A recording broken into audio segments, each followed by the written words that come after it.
My name's Rose Bennett, just another face in the crowd, or so it seems.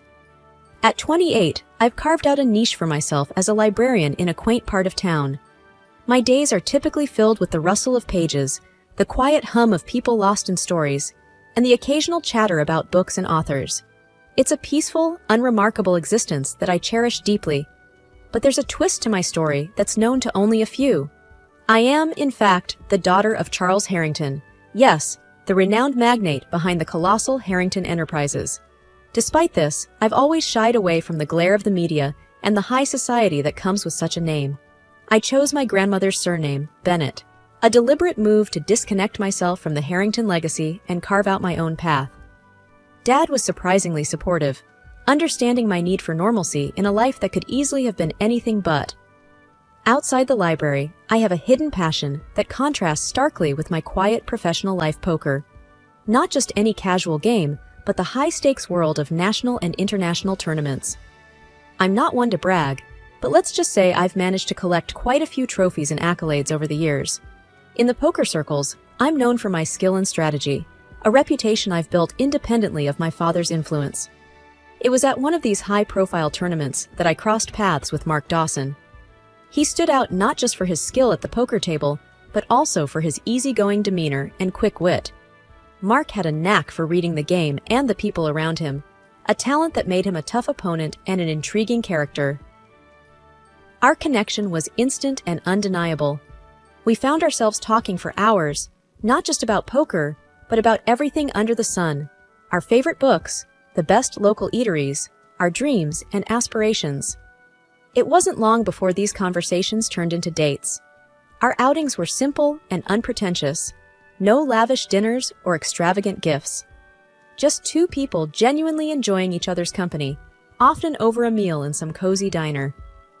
I remember one evening, as we walked to his car after a dinner at our favorite burger joint, Mark said with a chuckle, "You know, Rose, I could take you to some upscale restaurant, but I'd have to pawn my watch for that." I laughed and replied, "And risk you checking the time every 2 minutes? No thanks. I'd rather have these easy moments than a night of pretense." That was the essence of our relationship: straightforward, genuine, with no need for frills or facades. It was a refreshing change from the world I was born into, a world where appearances often mattered more than reality. Little did I know that our simple, happy bubble was about to face its first real test. However, in the back of my mind, there was always a niggling thought: how would our relationship evolve in the context of our true identities? As our relationship grew, so did our trust and comfort with each other. It was a typical evening. We were lounging on my small apartment's couch, enjoying a quiet night in. The TV was playing some old sitcom, but our attention was more on each other than on the screen. Mark turned to me suddenly, a serious look in his eyes. "Rose, there's something I've been meaning to tell you," he said, turning off the TV. I sat up, feeling a knot in my stomach. "What's up? You're looking all serious. Did I forget to pay my half of the pizza again?" He chuckled, but his expression quickly sobered. "No, it's not about the pizza. It's about me, about who I am." I leaned in, curious. "Okay, spill it. You're not a secret agent or something, are you?" "No, nothing like that," he replied, taking a deep breath. "I haven't been completely honest with you about my financial situation. I'm actually... well, I'm quite wealthy." I blinked, taken aback. "Wealthy? Like buying a yacht for fun wealthy?" "Not exactly, but I made a significant amount of money through some savvy tech investments. I didn't tell you because I wanted to be sure you liked me for me, not my bank account." I laughed, the tension easing. "Mark, I've been dating you for months, and the most extravagant thing we've done is order extra cheese on our pizza. I think you're safe." He smiled, relieved. "I guess you're right. It's just been bugging me, keeping this from you." I took his hand, smiling. "Your secret's safe with me. But since we're on the topic of secrets, I have one too." Mark raised an eyebrow, intrigued. "Oh? Do tell." I took a deep breath, mirroring his earlier seriousness. "I'm not just a librarian. I'm actually the daughter of Charles Harrington. Yes, that Harrington." Mark's eyes widened. "The billionaire businessman? That's your dad?" I nodded. "Yep, but I've kept it under wraps. Took my grandma's surname and everything. I wanted a normal life, away from all that chaos. There was a moment of silence before Mark burst into laughter. So, we're both undercover millionaires pretending to live the simple life? I joined in the laughter, feeling a weight lift off my shoulders. Seems like it. We're quite the pair, aren't we? He grinned, pulling me into a hug. The best pair. I guess this means we can upgrade from extra cheese to gourmet toppings now. I playfully punched his arm. Don't push your luck. I might be a millionaire's daughter, but I still love my simple pleasures. After months of dating, the inevitable happened. Mark suggested I meet his parents. I wasn't particularly nervous at first. After all, I'd managed to handle my own family dramas pretty well. But then Mark dropped a bit of a bombshell. So, Rose, there's something you should know about my folks, he said one evening as we were planning our visit. I looked up from my phone, curious. Oh? What's up? Do they have a secret dungeon or something? Mark didn't smile at my joke. No, nothing like that. It's just, they're a bit old-fashioned. They have this thing against modern women who they think are just after money. I raised an eyebrow. And you think I'll come off as a gold digger? No, of course not. Mark rushed to clarify. It's just, they can be judgmental. I just want you to be prepared. I nodded, suddenly feeling a bit apprehensive. Well, that's going to be fun. Don't worry, I'll handle it. The day arrived, and we drove to his parents' house. It was a nice place, not too big, not too small. Mark had mentioned he bought it for them. They greeted us at the door, his mom, Linda, and his dad, George. The air was cordial, but there was a stiffness to it. Mom, Dad, this is Rose, Mark introduced me with a smile. Nice to meet you, I said, extending a hand. Linda gave me a once-over and shook my hand lightly. Welcome, Rose. Mark has told us a bit about you. Dinner was an experience. They served some exotic dishes I'd never seen before. Linda casually asked, Rose, do you know how to eat this? It's a bit complicated. I hesitated, feeling my cheeks warm. No, not really, but I'm always up for learning new things. Mark shot me a supportive glance, but said nothing. The conversation at the table was strained. George asked about my job, and I could see the disappointment in their eyes when I mentioned I was a librarian. A librarian, huh? Linda remarked. Must be a quiet job. It is, I replied, trying to keep my tone neutral. But I love it. Books have always been a passion of mine. The evening dragged on with more small talk and awkward silences. When we finally left, I let out a sigh of relief. In the car, Mark apologized. I'm really sorry about that, Rose. They can be tough to deal with. I shrugged, trying to brush it off. It's fine. It's not like I was expecting a warm and fuzzy welcome. Mark looked guilty. I just wish they'd give you a chance. You're amazing, and they're missing out on knowing that. I smiled at him, appreciative of his support. Thanks, Mark, but let's not worry about it too much. You can't choose your family, right? The dinner with Mark's parents was just the start. The next day, we were invited to brunch, a chance, as Mark put it, to smooth things over a bit. I wasn't holding my breath, but I agreed, thinking maybe it was just first meeting jitters on their part. We arrived to find a lavish spread on the table. Linda was bustling around the kitchen, and George was reading the newspaper. The air felt heavy, charged with an unspoken tension. Morning, I greeted them, trying to sound cheerful. Good morning, Rose, Linda replied with a tight smile. Hope you're hungry. The conversation started off with safe topics, the weather, a recent local event. But it wasn't long before Linda's curiosity got the better of her. So, Rose, she began, eyeing me over her coffee cup. Mark tells us you're into poker? I nodded. Yeah, I play in tournaments sometimes. It's more of a hobby, really. Linda's eyes widened, and she almost choked on her coffee. Like gambling? Mark jumped in. It's not gambling, Mom. It's a game of skill. Rose is very good at it. But Linda wasn't convinced. Sounds like gambling to me. I hope you're not planning to squander Mark's earnings on your hobby. I felt my cheeks burn, but I kept my voice even. I play with my own money, Mrs. Dawson. I've never been one to rely on others financially. There was an awkward pause before George chimed in, trying to change the subject. But the damage was done. The rest of the meal passed in uneasy silence. Later, in the living room, I noticed Linda furtively moving some items around. Her jewelry, I realized. She was hiding them, casting furtive glances my way. I couldn't believe it. "Mark, can I talk to you for a second?" I asked, pulling him aside. "What's up?" he asked, looking concerned.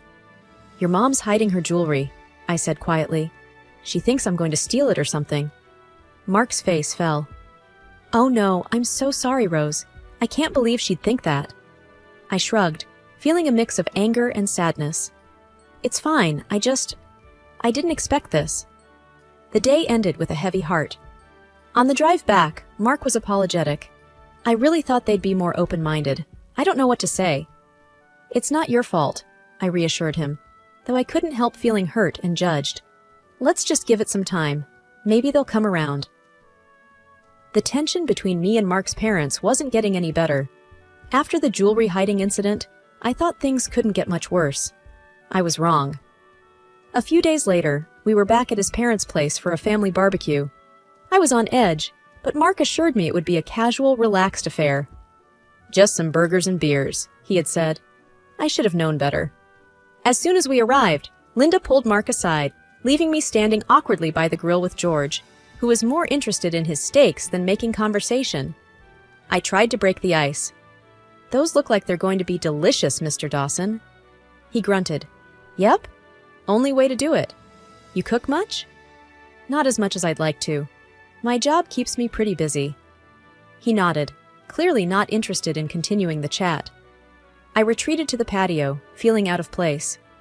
That's when I overheard Linda's voice, tinged with urgency.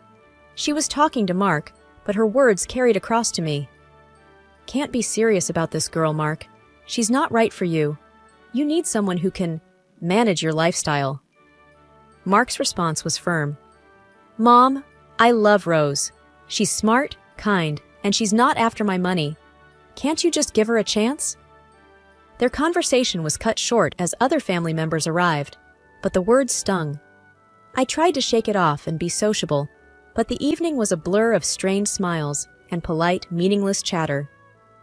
Later, as we were leaving, George pulled Mark aside, leaving me to say goodbye to Linda. She was polite but distant. "Thank you for coming, Rose. It was nice to have you." I forced a smile. "Thanks for having me, Mrs. Dawson. Have a good evening." In the car, Mark was quiet, his jaw set in frustration. I reached over, squeezing his hand. "Hey, it's okay. We knew it wasn't going to be easy." He sighed, glancing at me. "I just don't get it. They're not usually like this. It's like they've made up their mind about you without even trying to know you." I shrugged. "Some people have their ideas about how things should be. It's hard to change that." Mark looked determined. "Well, I'm not giving up. They'll have to accept you, Rose. You're the one I want to be with." His words were comforting, but a part of me wondered if we were fighting a losing battle. It felt like every attempt to bridge the gap with his parents only widened it further. As we drove home in silence, I couldn't help but feel a growing sense of unease about what lay ahead for us. Despite Mark's reassurances, I felt like an outsider, unwelcome and constantly judged. Things came to a head during a Sunday dinner at his parents' house, a dinner that would become the most heated yet. We were barely through the appetizer when Linda began her usual line of questioning. "So, Rose, Mark tells us you're still working at that library. Don't you aspire for something more substantial?" I clenched my fork, trying to keep my tone even. "I love my job, Mrs. Dawson. It's fulfilling, and I get to be surrounded by what I love. Books." "But surely you must think about the future," she pressed, "about being a suitable partner for Mark." Mark cut in, his voice firm. "Mom, Rose is more than suitable. She's her own person with her own passions. That's one of the reasons I love her." George, who'd been quietly observing until now, joined in. "Mark, we're just concerned. You come from a certain lifestyle, and well, Rose doesn't fit into that." I couldn't hold back any longer. "Mr. Dawson, with all due respect, I don't need to fit into anything. I'm not a puzzle piece, I'm a person." Mark looked at me, then at his parents. "Exactly. Rose isn't here to play a role. She's here because I love her." Linda's face was a mix of shock and disapproval. Love is fine and dandy, but it doesn't pay the bills, Mark. It doesn't uphold a certain standard. Mark's tone was getting sharper. A standard that I never asked for. I've told you, I'm not interested in maintaining an image just for the sake of appearances. The conversation escalated, voices raised in frustration. I felt trapped, caught in a crossfire of expectations and prejudices.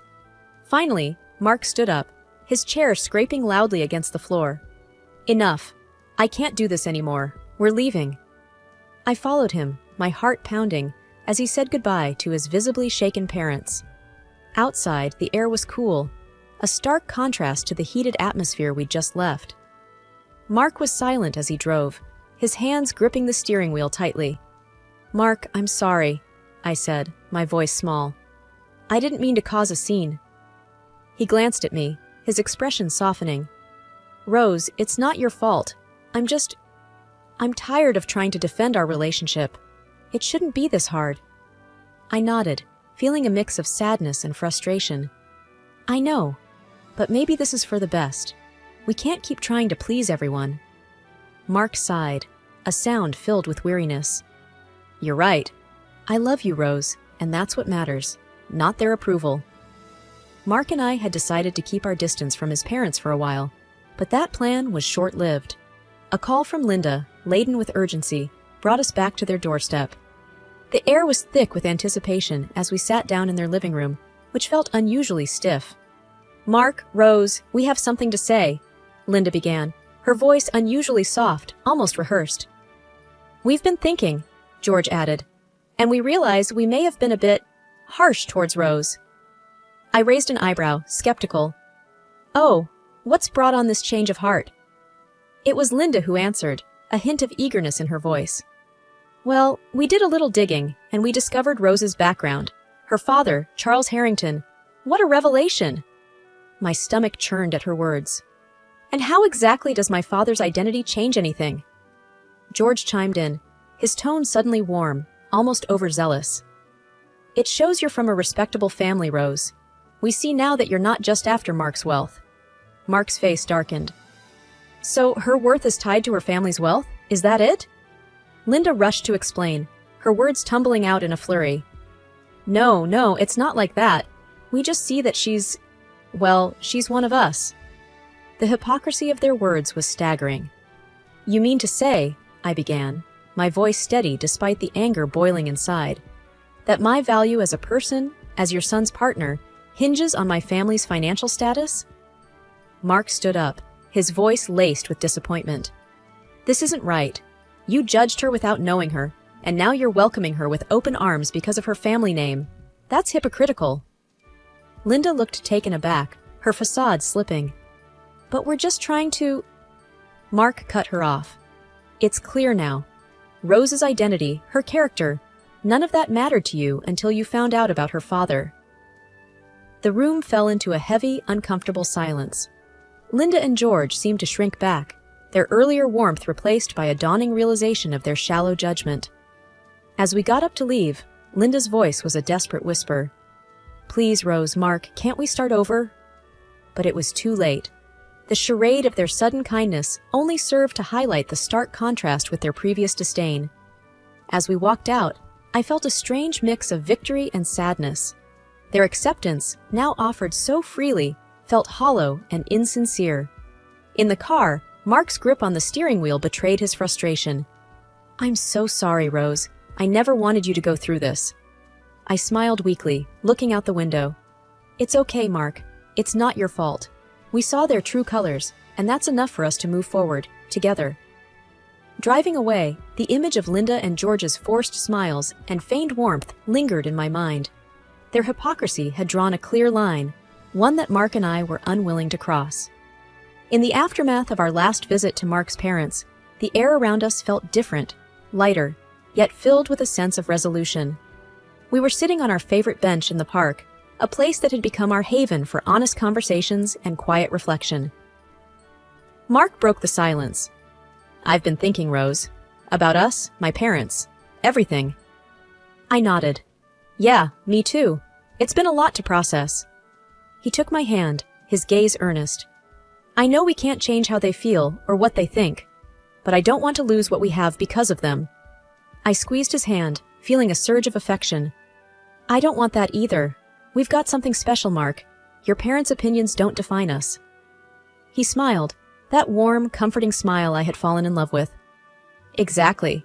So, I was thinking, why don't we start planning our future? Just the two of us, the way we want it. The idea brought a smile to my face. I like that. No outside pressures, no trying to fit into anyone's mold, just us, making our own path. Mark's eyes lit up. Exactly. We could travel, see the world, maybe even enter a few international poker tournaments together? I laughed, the sound echoing in the open space. That sounds perfect. But let's not forget the simple things too. Burgers at our favorite joint, lazy Sundays on this very bench. He leaned in, kissing me gently. Wouldn't have it any other way. As we sat there, making plans and dreaming of our future, I realized how far we'd come. We'd faced judgment, hypocrisy, and pressure, but we'd come out stronger for it. Our love wasn't just about the big, grand gestures. It was in the everyday moments, the small acts of understanding and acceptance. I have to say, though, Mark said, a mischievous glint in his eye, our wedding is going to be quite the event.